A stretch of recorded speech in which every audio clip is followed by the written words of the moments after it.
Hi and welcome to Rock and Roll. You're on the show that Pod Hub brings you right into your living room, where we look at the games that just went on in the school's rugby segment and the games that will be happening and everything that will happen in between. You are on the most important rugby show that you will ever see on the Pod Hub.lk. Well, let's start off with first things first. What happened last week? Let's look at all the scores and all the action brought to you by SIAT. The road is yours.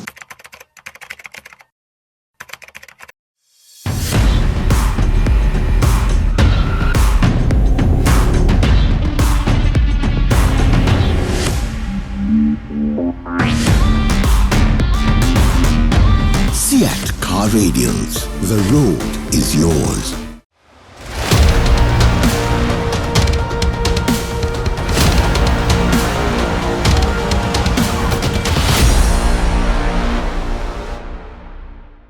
And it's a controversial week to start off in as well, because we've had all these incidents that I'm sure you know all about, that you've been reading in your socials about, and we'll be looking into that really in depth, diving into people that matter and finding out what the opinions that matter and what people are doing on and off the field. So stay tuned on the podhub.lk, on Facebook and on YouTube for Rock and Roll.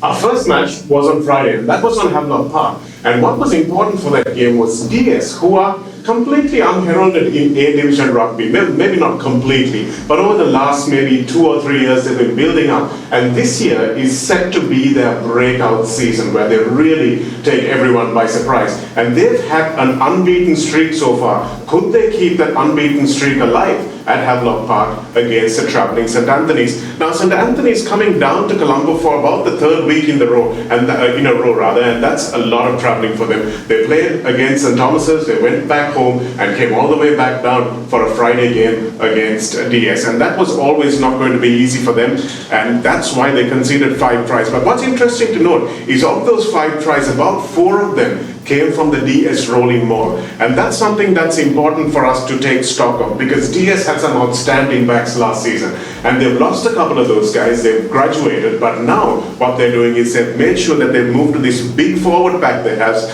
man for man, probably the best forward pack in the country in terms of size in this side of the group. Of course you've got St. Peter's, of course you've got Royal, of course you've got Wesley on the other side, but on this side of the group, probably the best pack of forwards, which is why they managed to get 5 tries on the board. Conversions and penalties leave a little to be desired. In closer games, they're going to want to get those points that are on offer. St. Anthony's, of course, like I said, the fatigue kicking in. They lost Rakesh Pillai also to a blue card, and he's a big player for them both literally and metaphorically, and unfortunately they were not able to trouble the scorers too much, but they did score 2 tries and they'll be happy with that. Another team on the same side of the draw, also unbeaten, looking to get their next win under their belt. That, of course, are the Kings of Rugby, Isipatana. And they met Dharmaraja and they managed to beat them quite comfortably, 46 points to 8. In the first half, I thought it was going to be an absolute drought, but it was many tries in the first half, but in the end it ended up with only being 8 tries, and Isipatana are also going to be a little concerned.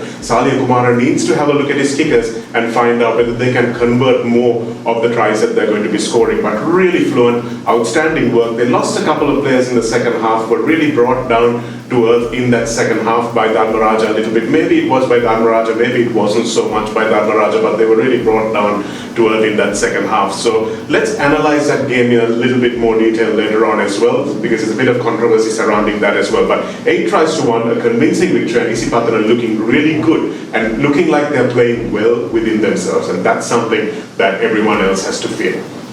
And now we move to our next game. After a disappointing start to the season where they lost to Vidyartha, St. Joseph's were looking to come back strong. And they did that last week with a really hard-fought win. But this time it was a much easier performance for them. They look like they're getting better and better as the season goes on. 47 points to 9 against Thurston. Thurston are having a really tough time in this A division, but you have to give it to them. That's how everyone starts. That's how DS started. They've been just getting better and better. And watch for this Thurston team in maybe 3, 4, 5 years' time. But for the moment, they're on the receiving end of some pretty big score lines, and they haven't been able to score a try either. St. Joseph's will be very happy that they've scored 7 tries, and their kickers also, they have more than 1 kicker in their side. They managed to convert 6 of them. That will make their coaching staff very happy.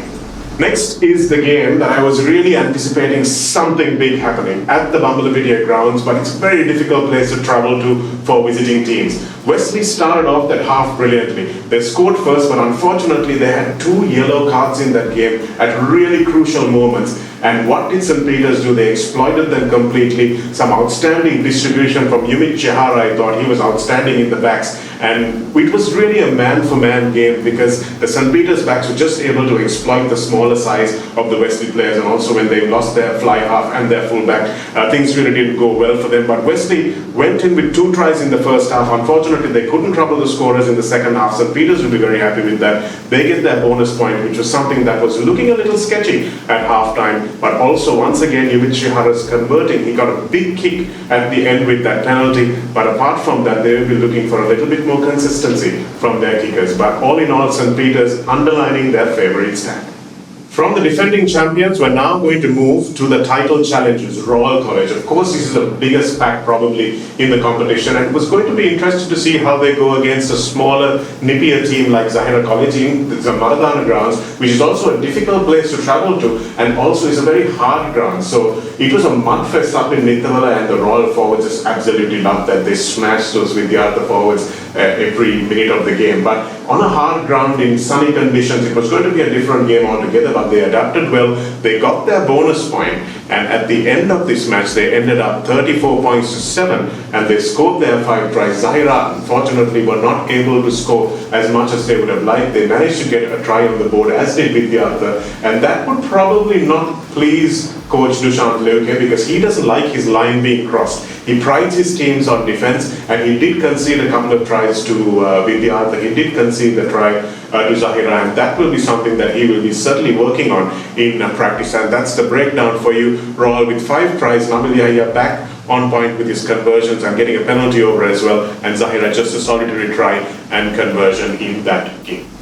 Now we had another game on Friday, and that was Kingswood taking on Vidyartha. Neither of the teams had to travel very far because this was an all-candy affair. And I have to say, apart from St. Thomas's, which is my school team, this is the team that I will be supporting most in this school's rugby segment. Vidyartha have been playing like a club team. They have been absolutely outstanding, and Sumedha Madhavana has done a fantastic job with this team. And Kingswood are not a pushover team at all. And Vidyartha scored 8 tries, converting 5 of them as well, and letting in 2 tries. Their defense is something that they will have to work on a little bit before they come up against some much bigger teams like Vidyartha, like St. Peter's and Royal. But Vidyartha has been superb this season. I just love the way they run the ball. They're playing a very fast brand of rugby. And in terms of entertainment, Isipatana and Vidyartha are the 2 teams I've seen that the most entertaining teams of this tournament so far.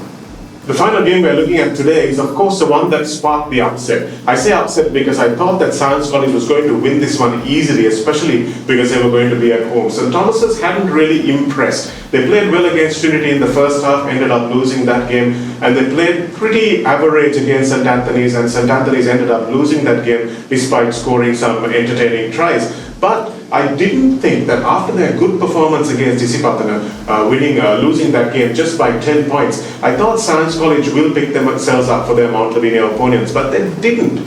And that was unfortunate for them because they came back blazing into that game. It was 30 points to 14 at one point, and St. Thomas's probably took their foot off the gas. They thought they were going to win this one easy. But with the win, Science College scoring 2 late tries, and that was just some outstanding work from them. They ran the ball into the places where they saw the Thomian defense absolutely crumble, and St. Thomas's shouldn't be too happy with that performance because they will need to shore up their defense. They did get a bonus point though, which Isipatana didn't against Science College, and Science picked up their bonus as well. But towards the end, the last gasp, few minutes, was where Science really pounded at the Thomian line. They got over the line but just couldn't ground the ball as well. We'll look at all those details as we go on in the show with our special guest also, but it was 30 points to 26, probably the most heart-stopping game of the weekend so far.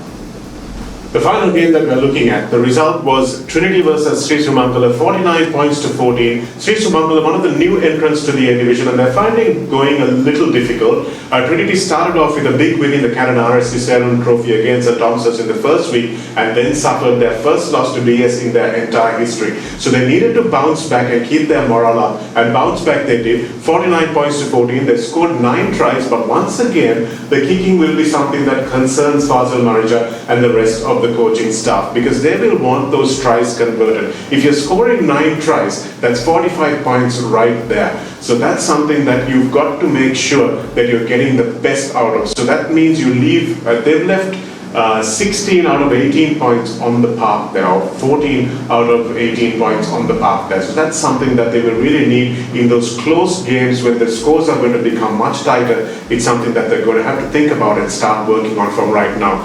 For Sri Sumangala, they cross the Trinity line. That's something that they will take away as a positive for them, and this is something for them to build on, of course, and try and stay in the A division. So that's a look at the results for last week's action.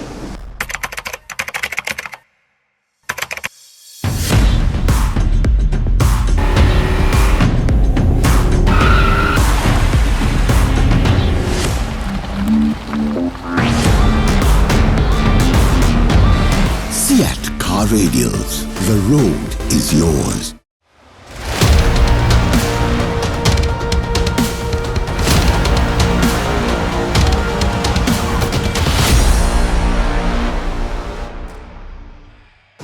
You're watching Rock and Roll, and as I promised you, you've got the best people in the studio to talk about the game you love the most, the Schools Rugby League 2024. Are we going to see rugby this weekend? That's something that is still up in the air, because the referees have spoken to the Schools Association. The Schools Association have not responded. Do we have enough referees to get games underway? All up in the air, but we will keep you updated. But let's talk about what has happened so far. Abdullah, it's been an interesting season. Unfortunately, there's been so many games, so you and I haven't actually been in the commentary box together so far, because we're split out over so many games. But what has impressed you this season about any of the teams?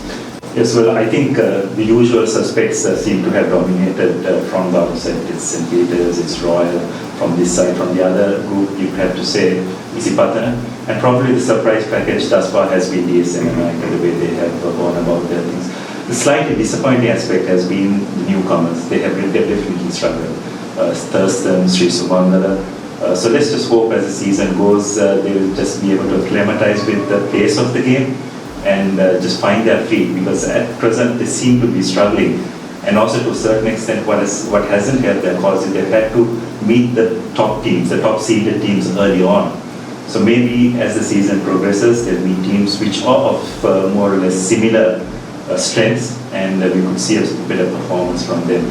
But as of week 3, it's the usual suspects who seem to be coming to the fore thus far. Yeah, it should be very interesting going forward, because there's still a few games that could upset things, and there's teams like Wesley, mid-table teams like Wesley, teams like Vidyartha, maybe even St. Thomas's and Science, who can maybe on their day upset one of these big guns. So let's wait and see how that pans out. But talking about the controversy from last weekend, we had St. Thomas's taking on Science, and everything centered around Science coming back storming into that game. If St. Thomas's managed to win that one comfortably, I don't think we'd even be talking about all these referee issues. But what happened was they allowed Science College back into that game, and let's have a look and see whether we can zoom in on the coverage of that final try. If you have a look at the screen there, we see the Science College player grounding, actually falling on his elbow there, and then the Thomian number 8 Karunaratne comes in, and it looks very much like he rips the ball. So you can look at that a few times. You see the Science College player falling over. We can't see the try line from where we are, so we don't know whether he's actually over the try line or not.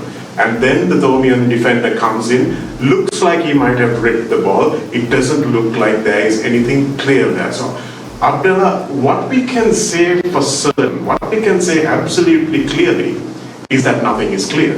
Absolutely. And in situations like this, you just trust the on-field adjudicators, in this case the referee as well as the assistant, and they were both on point. Their discussion as well, and they decided that it was not a try. In this case, the benefit of the doubt went in favor of the defending team. And you've just got to accept those 50-50 decisions. We do understand that it's a decision that would have tilted the game either way. But overall, I think you just got to trust the referee's judgment in this particular case. Absolutely, and I think it's a thing to do with rugby as well, isn't it, Abdullah? You've seen World Cups won and lost on refereeing errors, people being deprived of finals places, semi-finals places. So this is just something about the game that we as fans, as commentators, as players, as coaches just have to accept. Yes, and especially if it's a 50-50 call, you just got to accept it, isn't it? And this you have to say the 50-50 call. You cannot say for certain it was grounded. From this angle, we're not sure even whether he was over the line as well. So 50-50 calls, you have to go just accept it and trust that the referee has made the correct decision.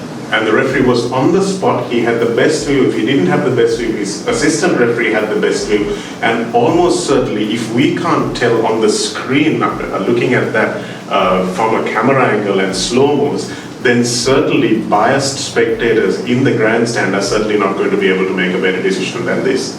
Yeah, absolutely. And again, the referee and his assistant were in the best possible position.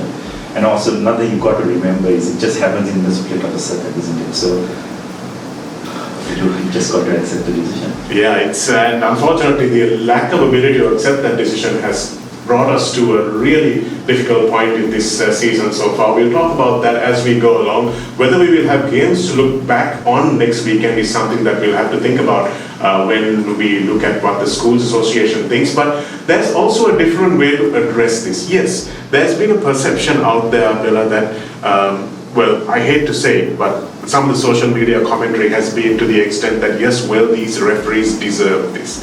And it's out there. I'm not saying it's correct, but it's out there. That perception is out there. But even if you don't agree with a referee mistake, there are ways to go about it, isn't there? So we'll just show you what Isipatana College have done. Instead of abusing referees online or physically or anything like that, they've written a strong letter to the Referees Society, and they're hoping that their doubts can be clarified. And they've provided video evidence which is available to most teams and coaches and players, and they've asked, can you please tell us what this issue was? And the reason they've done that, Abdullah, is they were given 2 yellow cards to key players, the captain Zaheer and his brother, the flanker as well. And those yellow cards could come back to bite them later in the season. If they do get other yellows, they might be suspended for key games, which is why they're addressing this issue now. So let's have a look at that. Here's the letter that has been written by the principal of Isipatana Vidyalaya to the Sri Lanka Schools rugby football referees, and he's saying player number 6 executed a legitimate tackle on an opponent carrying the ball. He released the tackle player and repositioned himself in accordance with the rules. Despite this, he was unjustly issued a yellow card. Let's have a look at the incident, and we'll let you make up your mind as to how that situation unfolded and why they have sought the clarification. Here it is. This clip sent to us by our good friend Hisham Hamid.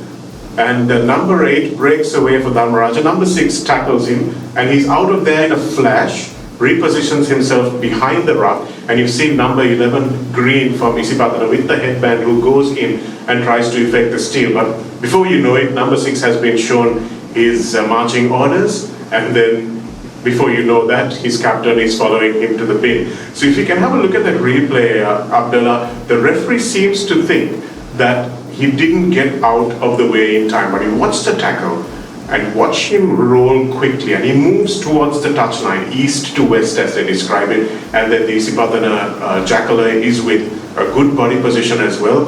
So these are incidents that confuse players sometimes and confuse coaches and frustrate spectators as well.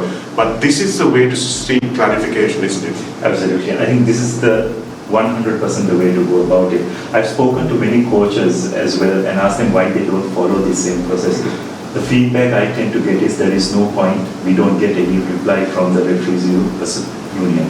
So maybe it is something that should be done more often, and pressure should be applied to the referees association to reply. And if it's a mistake, acknowledge it, say we will address it, and we'll ensure it doesn't happen again. The result cannot be changed, but what I'm sure most of the schools want is acknowledgement that their complaint has been listened to and that necessary action has been taken. And if they do that, they won't be totally satisfied, but at least they'll accept that the mistake has been acknowledged.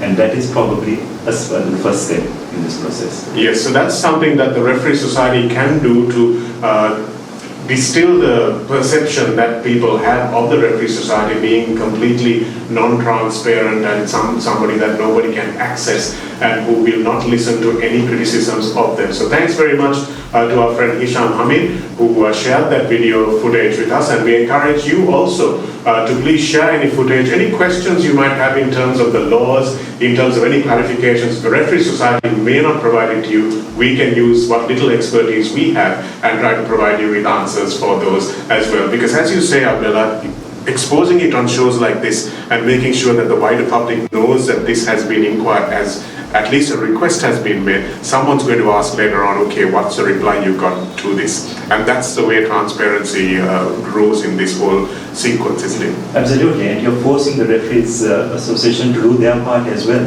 because it has to be a two-way dialogue. What happens is when one party just doesn't accept or doesn't acknowledge that there's a mistake has happened, it just tends to fuel the anger within the aggrieved party. So it's a two-way communication, and it's important that the schools as well as the referees society work together and try and find a common ground in this kind of a process, and take it as a lesson that this is a good way for the referees to learn as well and ensure that it doesn't repeat. Because even Mishana, we have been on commentary, and one thing that frustrates us a lot is that the referees tend to make the same mistake again and again, which again brings us to the point, are they being coached well enough? Yeah. Just like teams are being coached, referees have to be coached as well. So is that feedback getting to them post-match? We know that all schools virtually do a review the following day or Monday morning of the game. Is the same thing happening with the referees? Is the messages being given to the referees clearly and correctly? So all those little things play a big part in how they perform over the weekend. Yeah, there's also an argument though, Abdullah, that say a team is not doing well in their lineouts, and you and I watched them on week 1, and they're not doing well in the lineouts on week 2 and lineouts on week 3 as well, then we're going to have a bit of a go at the coaches and say, hey, what has he been doing for the last 3 weeks, right? So you're saying that same thing should apply to the referees. But then there's this whole thing about, what referees are human, they make errors, all that kind of thing. So we're given that reasoning as well. But this is no longer a situation where the referees just show up and do their job of work. It is a professional enterprise. So schools rugby is semi-professional in a way, because there's a lot of money that does go into each team. And the referees societies also receive sponsorship. They do receive payment for their services to the game. So is that an argument that you buy? Yes, but at the same time, I don't think you're going to get a game where the referee is going to get 100% of his calls correct. Just probably need to go to the last World Cup. Yeah. I think it was referee Barnes refereeing his final game, and there were so many errors in that game, but the pace of the game was such, he could make calls in split of a second. What I think as spectators we need to keep in mind, you've got to let those 50-50 calls go. That's a good example of both the clips which we saw. That Science St. Thomas says it was probably a 50-50 call. Yeah. So that you've got to just accept the referee decision. Here, the second clip which we saw between Isipatan and the Anuraja, not so much. So then you can question and follow the process like what Isipatan has done, right? And seek an explanation, and you cannot reverse the result or even reverse the penalty, but at least you can get the yellow cards reversed. But it's important that it's been done in the correct way, and it's also important that the referee society acknowledge whatever inquiries come their way and have a dialogue with the school's teams. That will help appease the anger to a certain extent. Absolutely. Don't beat each other up, talk to each other is the moral of the story. So thanks, Abdullah, for joining us on Rock and Roll. Great to have you on board, and we'll see much more of you over the course of this school's rugby season. Thanks, Sean.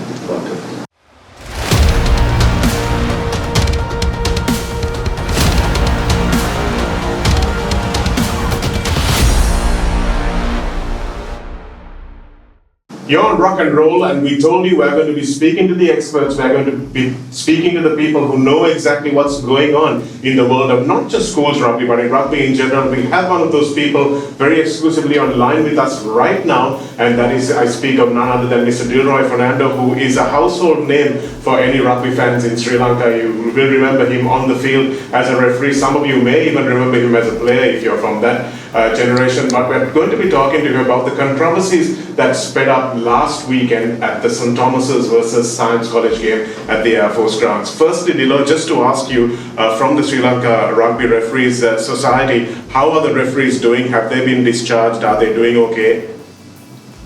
Yeah, Shanaka, the referees, actually there were 4 referees who were hospitalized on Sunday evening after the match, and they're all being discharged. That's good news. But then still they are not in proper frame of mind, so it will take a little bit more time, but they are out of danger. That's good news. That's really fantastic to hear. And what about the situation, Dilo, at the grounds? Obviously, the home team is responsible for providing the security, but apparently it looked like there was no security allowed because it's the Air Force ground, and there had been a previous incident between Isipatana and Science College as well, where at the Air Force grounds there was a bit of a delay to the start of the game because of a spectator issue. Did the referee society and the home team address this previously?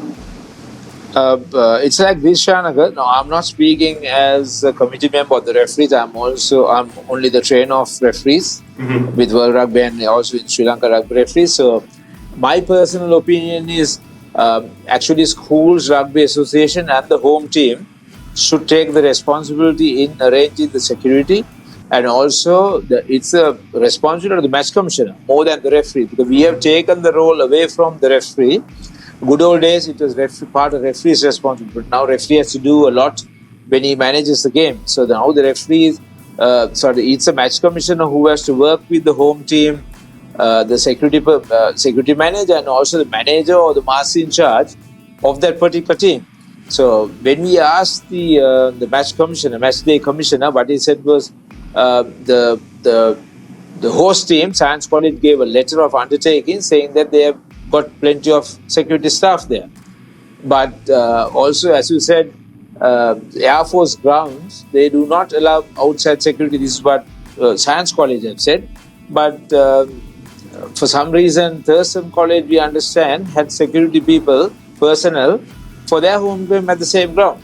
So I don't know how and why Science College couldn't provide referee. Anyway, if the Science College says, Air Force did not allow security, then in that case, we shouldn't have organized the game to be played at Air Force ground.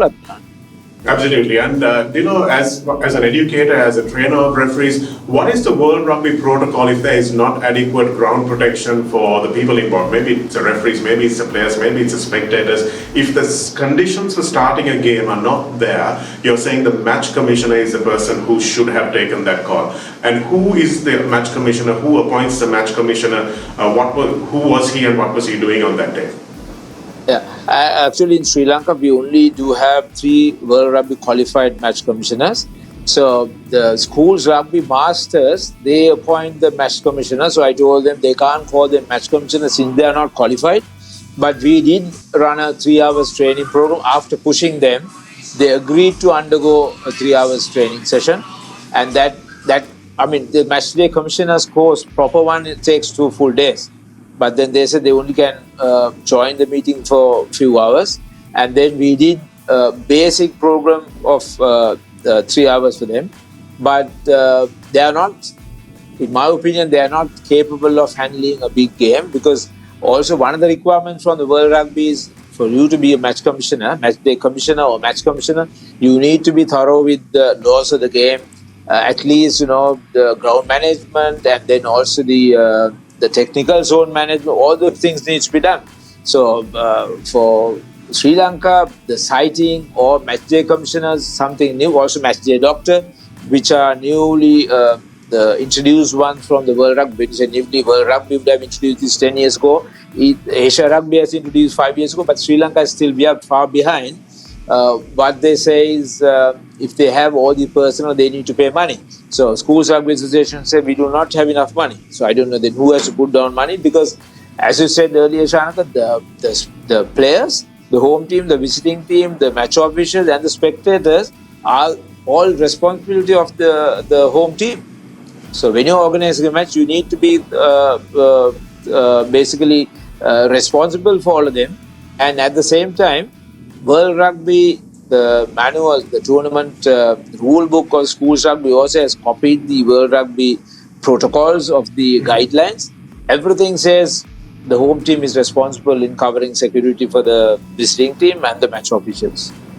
Okay, so that's something that is beyond doubt, and that's something that obviously did not happen. But Dilo, just coming back to the whole referee situation, this is something that has been happening year on year on year. It's not the first time we've seen this, unfortunately. And there have been players from Science College before as well who have assaulted referees and are now playing club rugby. There are other players who have assaulted referees and got away scot-free. There are crowd members that have got away scot-free after assaulting members. So is it the problem that the law enforcement is not prosecuting these people to the fullest extent, or do we feel that there is some kind of a leeway given to people? Shanaka, if you go through the World Rugby guidelines and the code of conduct, very clearly it says any player assaults a referee or any spectator assaulting referee, then it's a criminal case. But I must mention the Sri Lanka police stepped in and they have recorded statements from the referees on Sunday night itself. I myself was present at the Colombo Hospital when they did the statements, and the three of them were arrested and they were produced in court today, and three others are hiding. Unfortunately, one of them is a top rugby player from one of the leading clubs in Sri Lanka. So World Rugby, the guidelines and also the code of conduct very clearly says if you assault or touch a match official, that person could be banned for life. In Sri Lanka, there were two instances where one, if you could remember, there was a Fijian player who assaulted a referee at Havelock Park during the Siavas Havelock game. Yeah. So he was suspended. We pushed the case. He was suspended for life. So he appealed twice. That was turned down by World Rugby. So even up to now, that person can't play or coach rugby football. And there were a few other instances, but I have never seen incident of this magnitude. I mean, this is crazy. The way 150 to 200 people chasing after two or three referees and assaulting them. I mean, this is not on. I mean, do you think people will come up to refereeing, or parents would release their kids to go and play rugby? No, it's a very bad publicity for the game of rugby football. So, Schools Rugby Association or Ministry of Sports, Ministry of Education must take note and take some remedial action. Otherwise, the game will be the loser in the country. Absolutely, the game already is a loser. This is terrible publicity, as you said. But the referees have come up with some demands. I saw some of them circulated in social media today. Is that official? Are you in a position to confirm that, or should we wait until it comes out? Actually, the referees committee did discuss with the past president of the Referee Society. So, past president and the referees committee, we joined a meeting on Zoom last night, and we had a lengthy discussion. It lasted about an hour, a little over an hour. And also, what we asked as a past president, myself and a few others, what we asked is, what is the frame of mind? What do the referees want? It's not our call, it's the referees who are going to be in the middle, So, what the committee said was they spoke to the referees wanted time. Some of them wanted over a month, It's trauma, I mean, we can't force them to go to the middle and referee. We only have few qualified referees at the top level. Because, due to various reasons, we have not conducted training programs for the last 4 years with the Sri Lanka Rugby having some issues. So, these people were put through the level 2 training program 2 months back. So, we only have limited number of qualified referees and they wanted time. So, what they said was, some of them, they have some injuries and also it will take a little time for them to, get back to the game of rugby football. So they wanted, I think, about a month, but then the committee they have persuaded, they have said, no, let's get back to the game in two weeks' time. But then also the Referee Society Committee has sent a letter, as you asked, today the letter has gone to the Sri Lanka Schools Rugby. And in that very clearly it says action must be taken against Science College. And otherwise referees not be refereeing games, and also the player who first insulted, abused the referee soon after the final whistle must be dealt with. So as per the rugby again code of conduct, that player could be taken to task and action could be taken by the judicial officer against that player of Science College. So what I'm saying is now the ball is in the school's rugby court, so they have to come up. Some of the schools, I know it's not fair by other schools, but still, as we said, we only have few quality referees, but we need to look after them. We need to save these guys. So we can't allow them to go out and get hammered or get thrashed by hooligans. Absolutely not, Dilo. I don't think anybody is suggesting that you should take to the game without any kind of remedial measures happening. Thanks very much for joining us on the show today, D Roy Fernando. Please do keep us updated on what the rugby football referees decide. It's been a pleasure talking to you. Cheers, Dilo. Thank you for the opportunity. Cheers. Bye.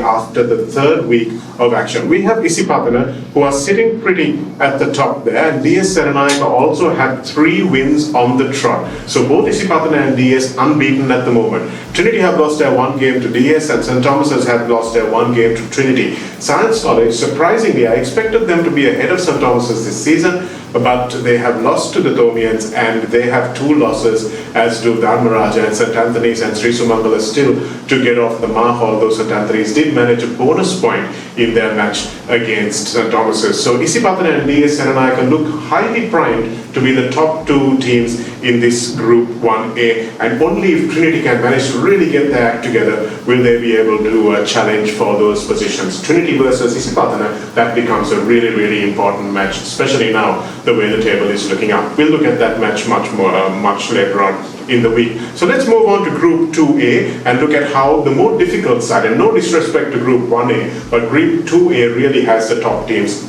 in this competition, and I do think that Wesley and Vidyarth are probably going to be able to take top place, or at least one of the top places in Group 1A, but they find themselves on the wrong side of the draw. So St. Peter's played 3-1-3, Royal played 3-1-3, no surprises there. St. Joseph's lost to Vidyarth, and Wesley lost last week to St. Peter's in what was a closer game than the scoreline suggested.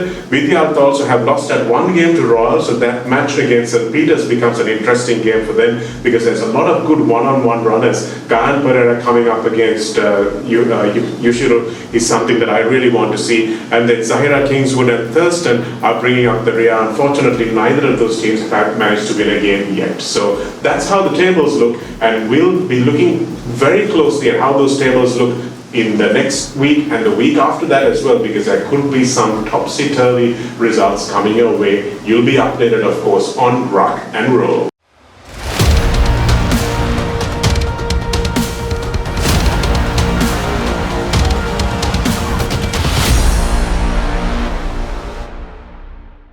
Well, that brings us to an end of our maiden show on Rock and Roll. And don't forget to subscribe to PodHub, the Facebook page, and of course the YouTube channel. And don't forget also to send us all your clips, your footage from the games that you might have gone and watched, your favorite bits, might be even crowd footage. Send us everything you have, and we'll be happy to credit you and share it on Rock and Roll. Big thanks to Abdullah Yusuf and D Roy Fernando for also joining us on the show today. Don't forget to join us at 9 p.m. next Wednesday for the next edition of Rock and Roll.